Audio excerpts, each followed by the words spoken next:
Okay, so this is my first YouTube video, so be nice to me.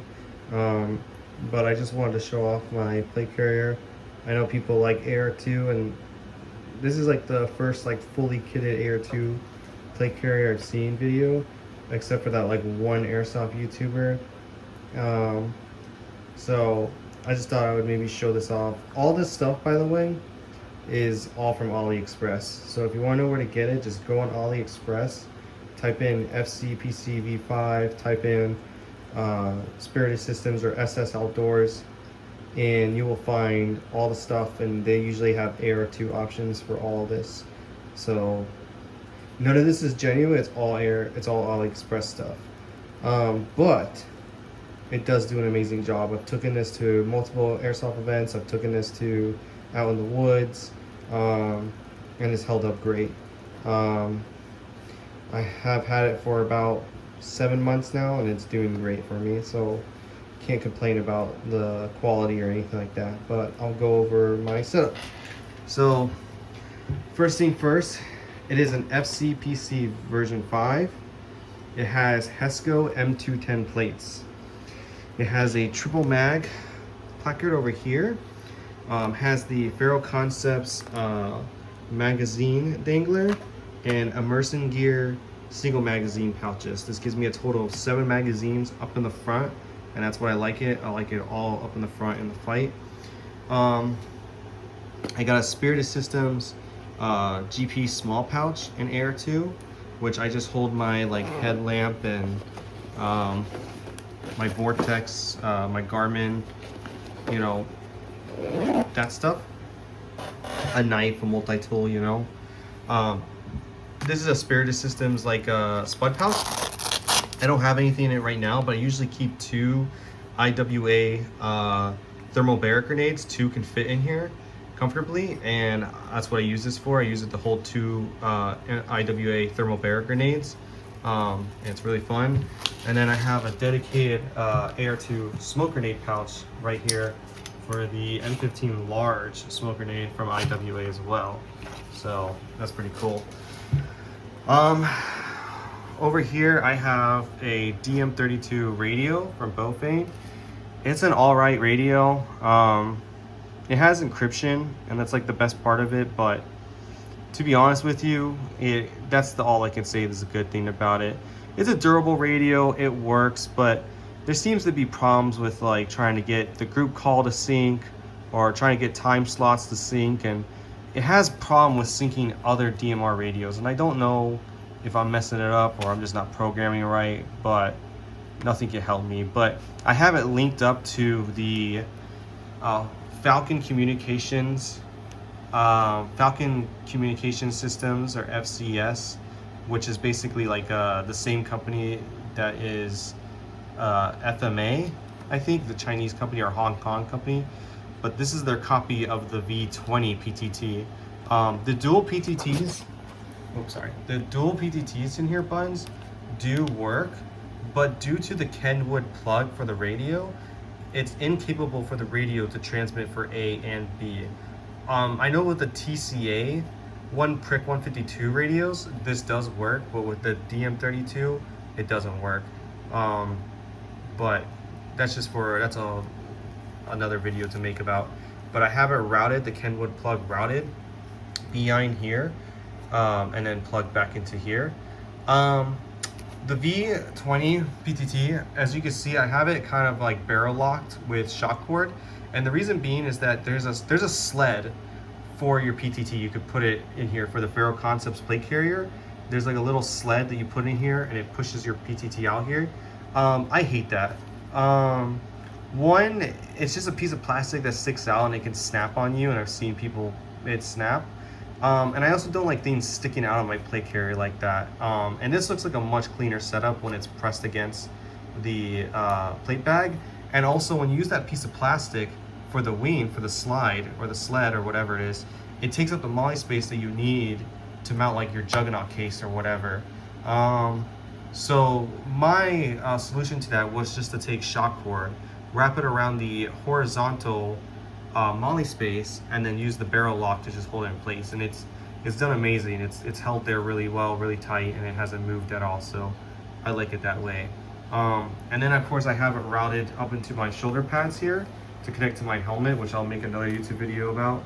But these are Cry ABS shoulder pads, copies of them by AOR2, and they do amazing. They hold up my weight, especially when I'm rocking Hesco M210 plates. It does a really good job of holding out the weight. This is just a Bofane AR152. I just have this as a placeholder for my the future for the Mesh-tastic device. I want to use the RM1 Mesh-tastic device, and I just have this as a placeholder just so my cover bun fits evenly with the other radio and stuff, and it fits nice and stuff like that. But that's why I have it like that. Another thing is the shoulder pads. As you can see, I have 2 weld rings instead of the Cobra buckle. I just don't like the Cobra buckle. I know people like to don off their plate carrier on and off a lot, but for me, and it might just be like because I'm a former infantry guy in the army and stuff, but I prefer just like once I put my plate carrier on, it stays on me until like the end of the fight or the end of the mission. I rarely just take it off. So I never see the purpose of the Cobra buckle, and it's also just a pain in the butt to adjust the shoulders and adjust the height. One piece of buckle is different from the other, it's just not fun. So I just made them both even weld rings, and that was it. I have this open in the back for a reason, and I want to discuss about this. I have the medical roll, and as you see, I have it duct taped to the rear of my plate bag, and there's a reason why. Now,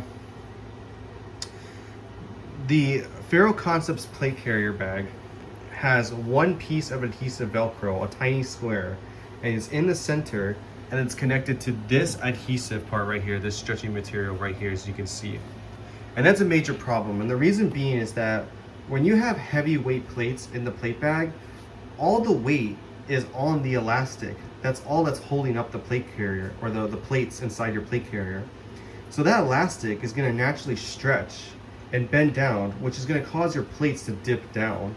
I know that the newer versions of the FCPC-v5 have added a full adhesive Velcro on the bottom to fight that, but this AliExpress clone is based off of the first one, the original, and so it does not have that full adhesive Velcro on there. And so a problem I have is trying to attach the medical roll to that while keeping my plates firmly on the top is the most pain in the butt ever, and it doesn't work. So I've decided to just duct tape it in the back, and it's done really good. It's honestly, it looks so natural that it doesn't even seem like it's out of place and stuff like that when it's when the back panel is over it and stuff like that, which you'll see shortly here.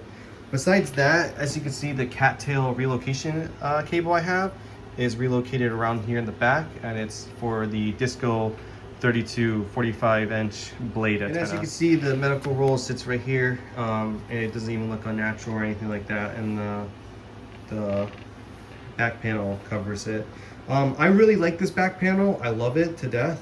I see it as almost like the old school assault packs that we would carry in the army, but better, because the way I see this is, it's like, for me, if I'm in a fight, what do I want to sustain me for that fight?